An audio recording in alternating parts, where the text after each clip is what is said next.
여러분 안녕하세요. 질무버셔입니다. 이번 시간에는 상춘곡 전체의 내용을 개괄적으로 살펴보도록 하겠습니다. 화자는 자연을 벗삼아 사는 삶에 대하여 자부심, 안번지조, 그리고 안빈낙도를 노래하였고 직유법이나 대국법과 같은 다양한 표현법을 사용하였고 공간의 이동에 따라 내용을 전개하고 감정이입을 통해 주제를 강조하였습니다.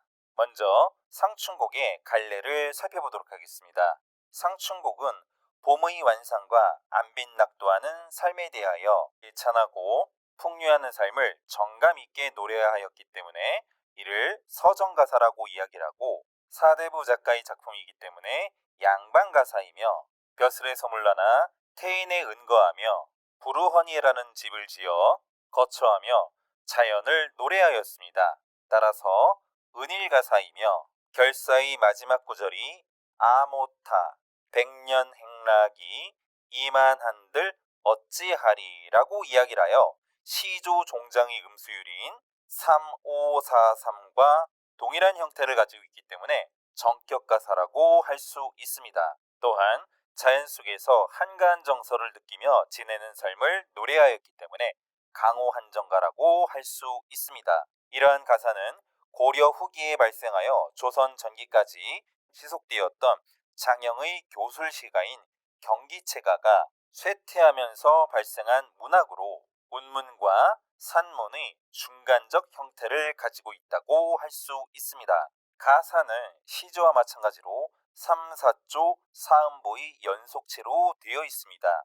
율격 구조를 가지고 있고 개인의 정서를 노래했다는 점에서 운문문학에 속하지만 교훈이나 여행의 감상 등과 같은 대상 또는 세계를 객관적으로 묘사하는 교술적 성격도 함께 지니고 있습니다. 그렇기 때문에 가사는 형식적으로 운문의 성격을 가지고 있고 내용적으로는 산문의 틀로 되어 있다는 점을 확인할 수 있습니다. 또한 마지막 행이 시조의 종장과 같은 형식으로 되어 있는 것을 정격가사라고 이야기를 하고 마지막 행이 시조의 종장의 율격으로부터 벗어난 것을 변격가사라고 이야기를 합니다. 상춘곡의 마지막 행은 아모타 백년 행락이 이만한들 어찌하리로 되어 있고 송강정철의 관동별곡의 마지막 행에서는 명월이 천삼만락에 안이 비친 대엽다라고 끝나기 때문에 이러한 표현을 정격가사라고 이야기를 합니다. 가사는 조선 전기의 주된 향유층이 사대부층이었기 때문에 주로 안빈낙도의 즐거움과 임금에 대한 충성, 군자의 덕에 대한 내용이 주를 이루었습니다.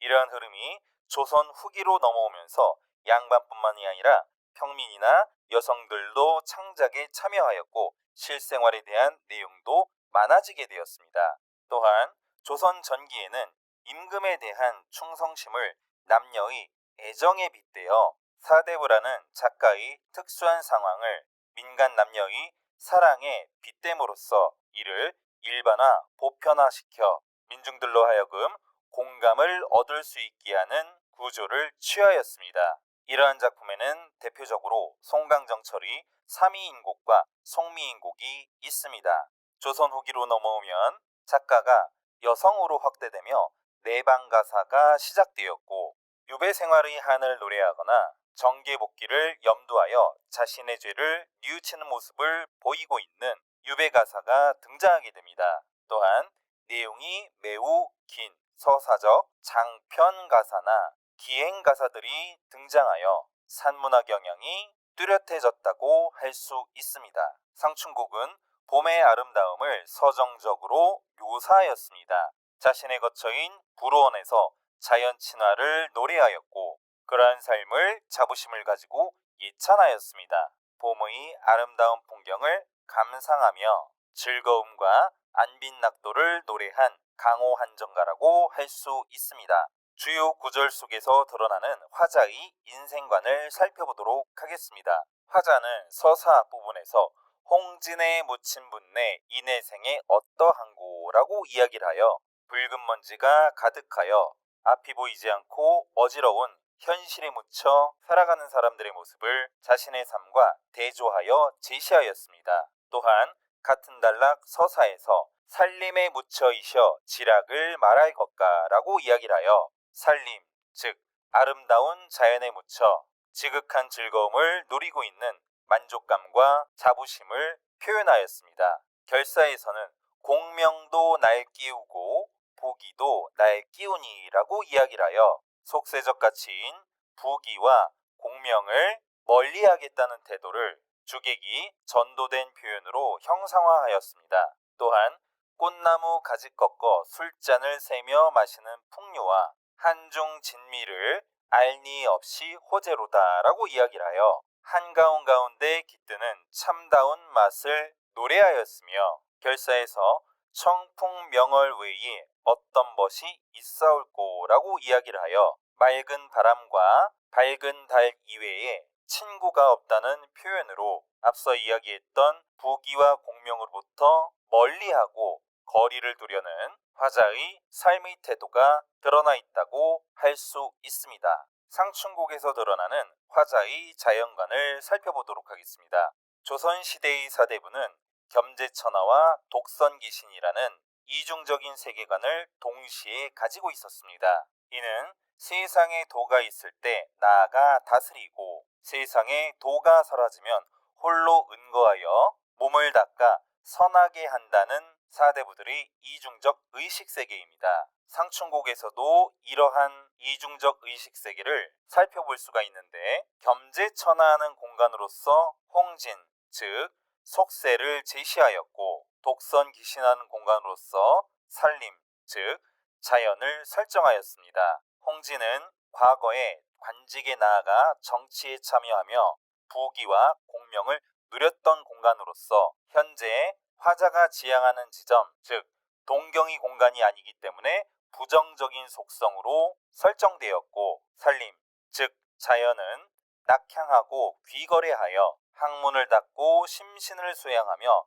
풍류를 즐기는 독선귀신하는 현재의 공간이기 때문에 긍정적 속성으로 설정되었습니다. 다시 말씀드리면 화자는 현실 정치에서 물러나 자연 속에 묻혀 안빈낙도를 즐기고 있고 강호한정하며 무라일체되는 정신적 경지를 형상화하였습니다. 운율은 시조의 형식과 같지만 연속체의 형식으로 되어 있다는 점이 특징입니다. 상춘곡은 자연의 아름다움을 예찬하고 속세를 떠나 자연과 조화를 이루며 안빈낙도의 삶을 살고자 하는 작가의 생활 철학을 담고 있습니다. 하지만 송순의 면왕정가나 정철이 관동별곡과 같은 가사 작품들에서 나타나는 군운에 대한 예찬은 드러나 있지 않습니다. 참고로 관동별곡의 경우에는 특히 앞부분에서 임금을 그리워하는 마음, 연군 지정과 나라를 걱정하는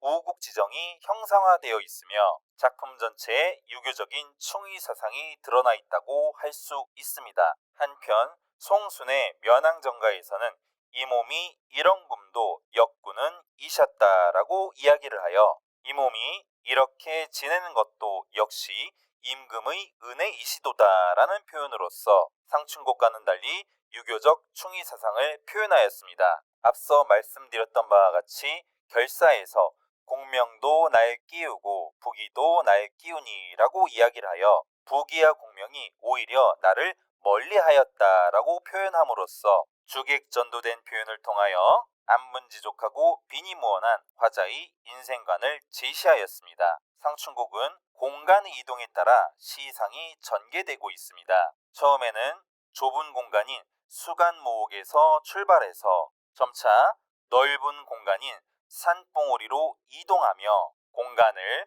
확대하고 있습니다. 이는 속세와 가까운 세계로부터 점차 탈속의 세계로 나아가고 있음을 구조적으로 형상화한 표현이라고 할 수 있습니다. 작품에서는 대구법, 지규법, 의인법, 서리법, 고사를 인용하는 등 다양한 표현 방법을 사용하여 자연의 아름다움을 묘사하고 이를 즐기는 화자 자신의 모습을 표현하였습니다. 특히 사음보의 반복과 대꾸 표현을 통해 화자의 감흥을 드러내었습니다. 참고로 상춘곡은 조선 최초의 가사작품으로 널리 인정된 문학이고 이에 대한 효시 논란이 있기는 하지만 이를 차치하고 그 작품의 구조와 내용이 조선 초기의 사대부 강호 한정가의 양식을 그대로 담고 있다는 점을 꼭 알아두시기 바랍니다. 상춘곡은 서사, 본사, 결사의 구조로 되어 있고 서사에서는 자연에 묻혀 사는 즐거움과 속세 사람들과는 대조적으로 자연 속에서 풍류를 즐기고 있는 자신에 대한 자부심을 드러내었습니다. 본사에서는 봄 경치의 아름다움을 묘사하였고 이를 즐기는 풍류적인 모습이 드러나 있으며 결사에서는 속세적 가치인 부귀와 공명을 멀리하고 자연 속에 묻혀 소박한 삶을 즐기겠다는 안빈낙도의 태도를 드러내었습니다. 상춘곡은 작가 정극인이 말년에 관직을 그만두고 처가가 있는 태인으로 귀거래하여 지은 작품으로서 현실 정치에서 물러나 자연 속에 묻혀 사는 즐거움을 노래한 은일가사의 첫 작품이라는 문학사적 의미를 가지고 있습니다. 상춘곡은 송순의 면항정가, 정철이 성산별곡으로 이어지는 강호 한정가의 시풍을 이루면서 호남가단이 형성되는데 큰 영향을 미쳤습니다. 참고로 호남가단은 16세기 중엽 이후 호남 지역을 중심으로 시가 활동을 했던 집단을 가리킵니다. 상춘곡은 조선시대 사대부들의 자연관을 잘 드러내고 있다고 말씀드릴 수 있습니다. 작품은 조선 성종대 불원집에 수록되어 있습니다. 한국 문학에 나타나는 자연 친화적 태도를 정리하도록 하겠습니다. 서양에서는 자연과 인간이 서로 대립하는 존재로 설정되어 있습니다. 따라서 서양에서의 숭고미는 동양에서 이야기하는 숭고미처럼 자연을 인식하는 내가 자연의 조화를 현실에서 추구하고 실현하고자 하는 태도를 보일 때 드러나는 미의식으로서 드러나는 경외감과는 본질적으로 다른 것이라고 할 수 있습니다. 반면에 동양의 자연과는 자연과 인간이 하나가 되어 조화를 이루어야 한다고 보는 견해입니다. 따라서 한국 문학에 나타나는 자연 친화적 태도는 자연 속에서 사는 즐거움이나 자연과의 일체감을 노래한 작품이 많다고 할 수 있습니다. 그러면 7분 국어 마치도록 하겠습니다. 안녕.